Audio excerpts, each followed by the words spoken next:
guys, assalamualaikum warahmatullahi wabarakatuh. Welcome back to Profesor Aira Channel, Kuliah Belajar. Nah, jadi pada video kali ini aku bakal membahas tentang soal dan pembahasan SKD TWK, yaitu tentang materi UUD 1945 ya. Nah, yang paling penting buat kalian jangan lupa ya untuk like, share, komen, dan subscribe video ini. Dan bagi kalian yang sudah like, share, komen, dan subscribe, aku doain semoga kalian semua bisa lulus di tes CPNS tahun 2021 ini, amin. Nah, yuk kita langsung aja masuk ke materinya. Tips dan trik, gimana sih kak caranya biar bisa ngapal pasal-pasal undang-undang itu? Kan banyak banget tuh pasalnya. Nah, jadi untuk Undang-Undang 1945 kita memang harus menghafal minimal intisari dari setiap pasal itu tadi. Jadi agar lebih mudah, kan nggak mungkin tuh kita ngapal semuanya per tiap kata-kata itu. Jadi kalian tinggal hafalin intisarinya aja ya teman-teman. Sehari itu hafalkan 1-3 pasal. Jadi kalau kalian mau lebih mudah itu, kalau aku sih pribadi ya, per tiap hari itu ngapalnya 2 pasal teman-teman. Jadi kalau hari ini 2, nanti besok aku ulang lagi yang udah 2 itu aku tambah lagi hafalan baru, nanti besok seterusnya ulang lagi yang udah dihafal baru ditambah. Nah, jadi kira-kira dalam 1 bulan itu kalian udah bisa hafal pasal dari pasal 1 sampai pasal 37. Tapi kalau saran aku sering-sering diulang ya, karena diulang itu jadi kita makin ingat. Kedua, tipsnya itu sering-sering baca summary atau rangkuman isi dari Undang-Undang 1945. Jadi cara ngapalnya kalau aku pribadi lebih ke sering-sering diulang ketimbang kita ngingat juga ya, tapi sering mengulang itu juga lebih mudah menghafalnya. Nah, file summary-nya ini, file ringkasan isi undang-undangnya ini bisa kalian download di link deskripsi dari video ini ya teman-teman. Jadi di link ini nanti kalian akan dikasih ringkasan dari mulai dari sejarah, undang-undang, pasal-pasal, dan rangkuman tentang materi TWK. Nah, kemudian yang ketiga yaitu sering-sering membahas soal tentang Undang-Undang 1945. Selanjutnya, dari menghafal Undang-Undang 1945 ini banyak juga materi TWK yang bisa kita dapat. Contohnya di dalam undang-undang itu terdapat fungsi, hak, dan kewajiban dari Presiden, DPR, DPD, MK, MA, dan lain sebagainya. Jadi di soal itu terkadang dia nggak ditanyain cuma tentang oh ini termasuk pasal berapa, pasal ini pasal apa, namun juga dia menanyakan tentang fungsi dari DPR itu apa, lalu kemudian hak-hak yang dimiliki oleh presiden itu apa saja. Nah, dan itu dapat kita pelajari dari mempelajari isi undang-undang itu tadi ya teman-teman. Lalu kemudian, jadi walaupun tahun lalu itu sedikit yang mendapatkan soal tentang undang-undang dasar, tetapi dengan menghafalkannya itu kita bisa mengetahui banyak hal yang berkaitan dengan materi TWK yang lainnya ya. Jadi nggak sia-sia kok sebenarnya kalian menghafal undang-undang dasar. Meskipun contoh soal yang keluar itu cuma 1 soal, kak cuma 1 soal, aku udah ngapalnya tiap hari. Nah, tapi di luar dari soal tentang pasal itu kalian juga bakal mendapatkan materi tentang soal-soal TWK yang lainnya ya. Jadi nggak ada yang sia-sia teman-teman. Nah, jadi ini kira-kira nanti kalau kalian buka deskripsi dari video ini kalian akan dapat seperti ini ya teman-teman. Nah, inilah dia ringkasan dari Undang-Undang 1945 ini tadi. Jadi di sini bisa kita lihat kalau bab 1 itu dia tentang bentuk dan kedaulatan negara nih. Jelasin di situ. Bab 1 pasal 1 ayat 1. Nah, jadi P ini artinya pasal, A ini ayat ya. Jadi pasal 1 ayat 1 itu Indonesia itu adalah merupakan negara NKRI. Kemudian yang kedua, kedaulatan ada di tangan rakyat. Yang ketiga, Indonesia adalah negara hukum. Nah, jadi kalau aku ingatnya per bab. Jadi biar lebih mudah, oh bab 1 ini tentang bentuk dan kedaulatan negara. Kalau bab kedua tentang MPR. Jadi diingat 2 MPR. Jadi 2 itu ada berapa ayatnya. Seperti itu ya teman-teman. Nanti kalian biasanya bakal punya skill tersendiri untuk menghafal ya. Tapi kalau aku mengingat itu per bab, jadi rasanya lebih mudah. Jadi bab 1 tentang negara, bab 2 MPR, bab ketiga kekuasaan pemerintah, lalu kemudian presiden. Nah, hingga bab berapa. Jadi di sini bisa kalian lihat kalau ini sudah merupakan ringkasan dari pasal-pasal dan ayat-ayat yang terkandung di dalam Undang-Undang 1945. Jadi kan kalau di undang-undang aslinya itu MPR berwenang mengubah undang-undang melalui kan panjang tuh kalimatnya. Jadi di sini dia sudah intisari dari undang-undang itu tadi. Jadi saran aku, kalian per tiap hari itu hafal minimal 1 undang-undang. Jadi contoh, kalian hari ini hafal pasal 1 ayat 1 Indonesia ada NKRI. Besoknya lagi hafalkan 1 ayat 2. Tapi kalian ulangi lagi yang sudah kalian hafal itu. Nanti udah di ujung-ujung hari kalian ulang dari awal, akhirnya kalian hafal semua pasal-pasal itu tadi, ya. Dan dari sini juga kalian bisa lihat. Jadi di sini kita nggak hanya menghafalkan tentang pasal, tapi kita juga mengetahui apa-apa saja sih fungsi dari presiden. Nih, dilihat di sini seperti contohnya. Presiden memegang kekuasaan tertinggi angkatan darat, angkatan laut, dan angkatan udara. Presiden membuat perjanjian internasional atas izin DPR. Jadi apabila nanti ada soalnya ditanyakan, presiden dapat membuat perjanjian internasional berdasarkan atas izin siapa? DPR, MPR, MA, dan sebagainya macamnya. Jadi kalian juga sudah dapat menjawab soal seperti itu karena kalian sudah memahami. Kalau berdasarkan pasal 11 ayat 2 itu disebutkan bahwasanya presiden dapat membuat perjanjian internasional itu atas izin DPR dan lain sebagainya, ya teman-teman. Nah, jadi ini nanti silahkan kalian download di link di deskripsi video ini, ya. Nah, dapat dilihat bab 7A tentang DPD, 7B pemilu, bab 8 tentang keuangan, bab 8A BPK, bab 9 kekuasaan kehakiman, dan seterusnya, ya. Nah, di sini juga disebutkan tentang amandemen undang-undang. Jadi di soal tahun lalu juga ada ditanyakan tentang berapa kali undang-undang diamandemen, pada tahun berapa, amandemen kedua pada tanggal berapa, seperti itu, ya. Nah, jadi di sini benar-benar sudah lengkap sekali ringkasannya, ya teman-teman. Nah, kita langsung masuk ke soal, ya. Jadi soal nomor 1. Hak dan kewajiban warga negara untuk ikut serta dalam usaha pertahanan dan keamanan negara diatur melalui Undang-Undang 1945 pasal. Nah, silahkan di-pause dulu videonya, dilihat di rangkuman tadi kira-kira pasal berapa, ya. Nah, sudah. Nanti kalau seandainya kalian sudah hafal pasal-pasalnya itu, kalian bisa langsung menjawab, ini pasal segini nih, pasal segini. Jadi soal-soalnya itu akan menjadi mudah. Nah, jadi jawabannya itu yang D, pasal 30 ayat 1. Jadi pada pasal yang A, pilihan A, pasal 26 ayat 1 itu mengenai pengertian WNI, ya teman-teman. Kemudian yang B yaitu pasal 27 ayat 1 itu tentang kedudukan WNI di hadapan hukum. Pasal 27 ayat 2 itu mengenai berhak atas pekerjaan dan penghidupan yang layak. Sedangkan 30 ayat 1 yaitu tentang hak dan kewajiban warga negara untuk ikut serta dalam usaha pertahanan dan keamanan negara. Ya, jadi jawabannya yang D. Dan kemudian yang E yaitu 30 ayat 2 tentang usaha pertahanan dilakukan melalui sistem pertahanan. Ya, teman-teman. Jadi sebenarnya kunci dari kesuksesan itu ialah konsisten, ya teman-teman. Jadi kalau kalian tekun setiap hari itu menghafalkan, sebenarnya nggak ada yang nggak mungkin. Kalian bakal menguasai undang-undang itu dengan sendirinya. Sampai kalian apabila ditanya ini pasalnya berapa, ini nih tentang ini gitu. Jadi kuncinya sering diulang-ulang, ya. Kita lanjut ke soal berikutnya. Nomor 2, pemberian gerasi dan rehabilitasi yang diberikan presiden harus atas pertimbangan A. DPR, B. MA, C. MK, D. MPR, atau E. Komisi Yudisial. Silahkan dijawab dulu, teman-teman. Apa jawabannya? Ya, bener ya, yang B, yaitu MA.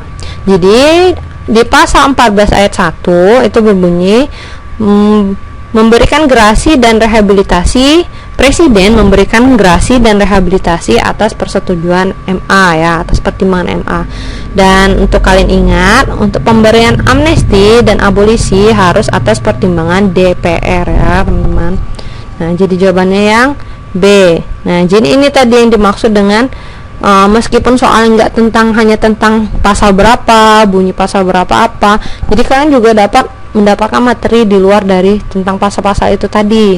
Jadi kita bisa tahu tentang fungsi DPR, hak-hak MA, hak presiden, dan lain sebagainya ya. Lanjut ya teman-teman.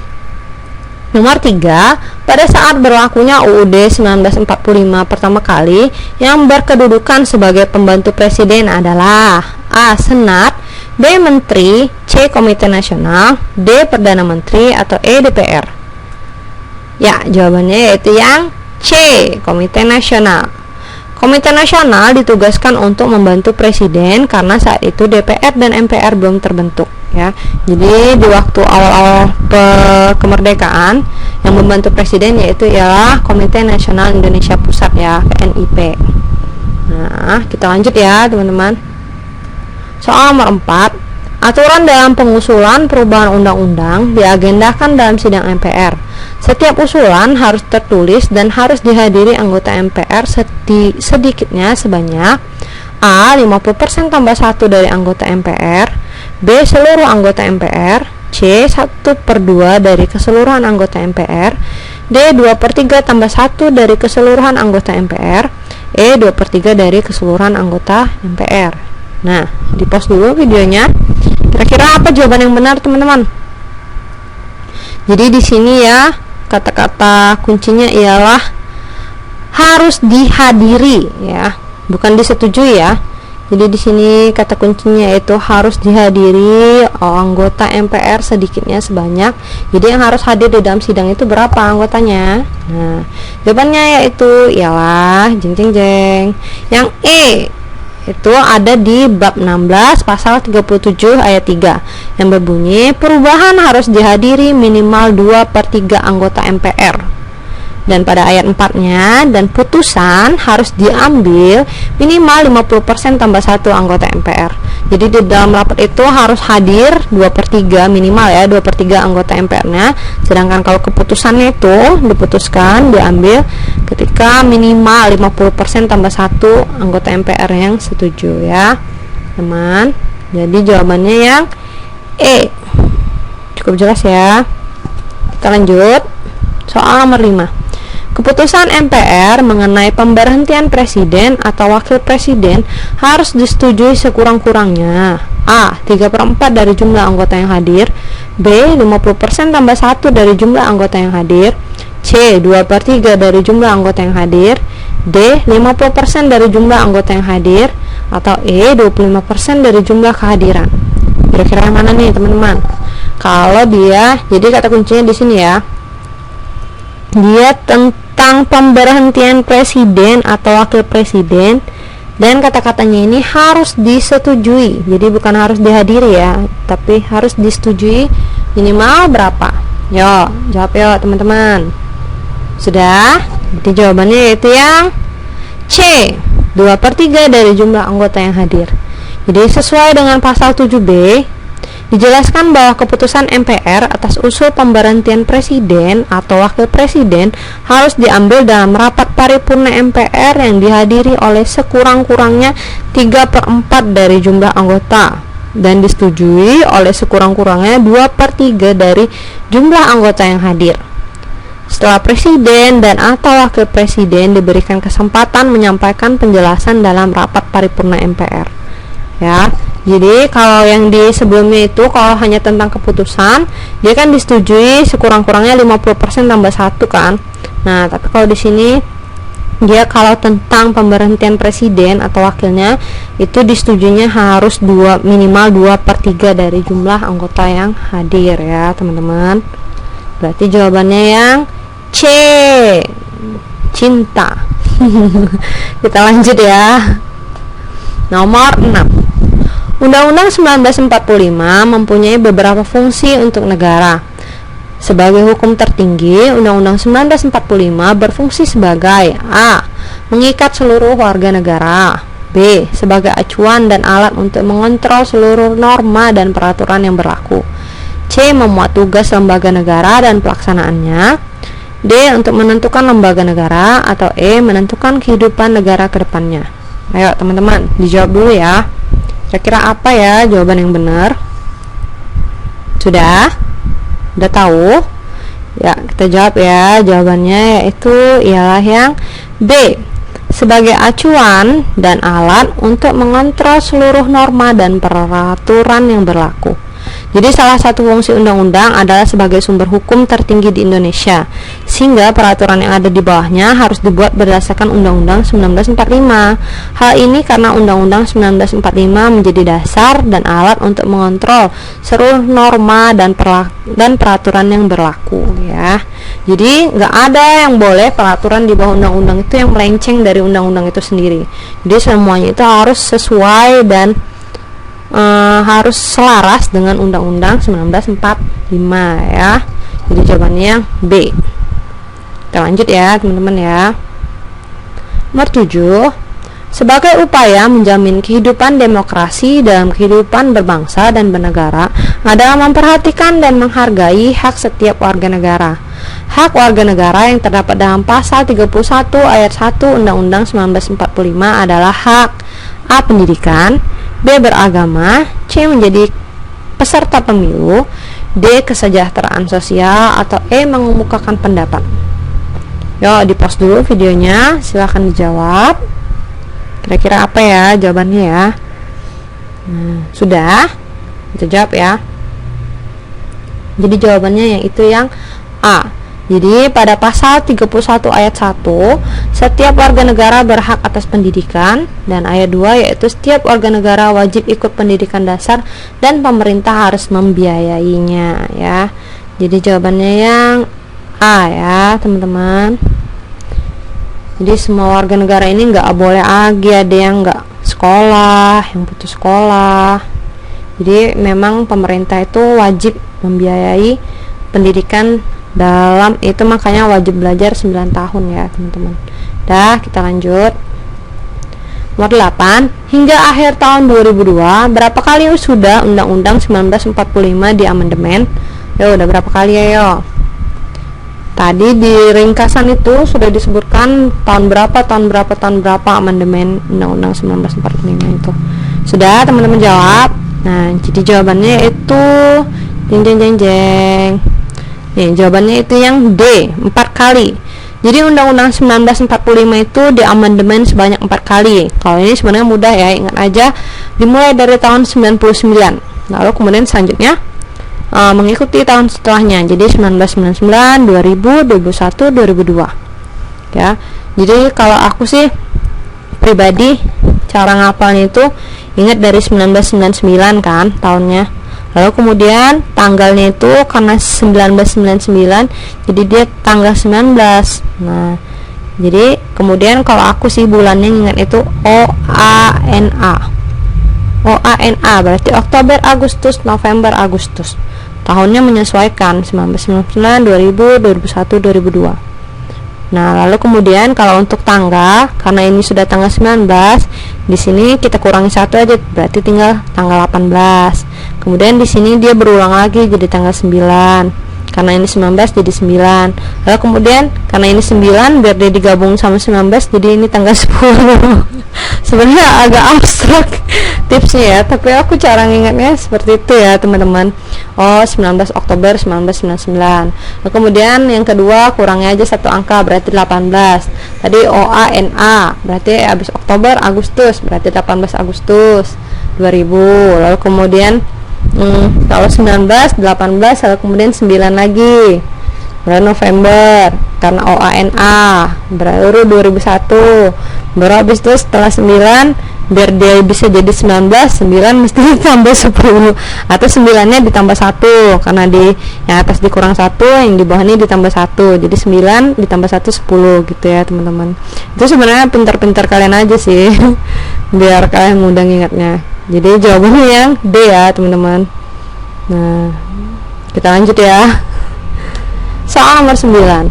Pada tanggal 9 November 2001 ada beberapa pasal yang diamandemen. Beberapa pasal yang diamandemen pada tanggal tersebut adalah, nah, jadi kalau dia 9 November 2001 berarti itu amandemen keberapa teman-teman? Ingat aja tadi dia dimulai dari tahun 1999, berarti 99, 2000, 2001, berarti ini amandemen yang ketiga. Nah, oh iya, silahkan jawab dulu ya teman-teman ya. Sebenarnya kalau aku juga agak sedikit lemah di bagian yang menghafal tentang pasal-pasal yang di amandemen ini, karena dia cukup banyak juga itu angka-angka yang harus dihafalkan. Tapi itulah teman-teman, kuncinya ialah konsistensi ya. Jadi kalian harus sabar dalam menghafal. Ya, kita langsung ya jawab aja, yaitu jawabannya yang E, pada amandemen ketiga, yaitu pada tanggal 1 sampai 9 November tahun 2001, pasal-pasal yang mengalami perubahan diantaranya pasal 1, 3, 6, 6A, 7A, 7B, 7C, dan seterusnya. Bisa kalian lihat sendiri ya. Jadi jawabannya yaitu yang E. Kan banyak kan teman-teman angkanya, pusing apa. Tapi ingat, kalau kalian hafal nanti kalian bakal ingat. Ya iyalah ya kan. Nah, jadi jawabannya yang E ya teman-teman. Lanjut ya, soal nomor 10.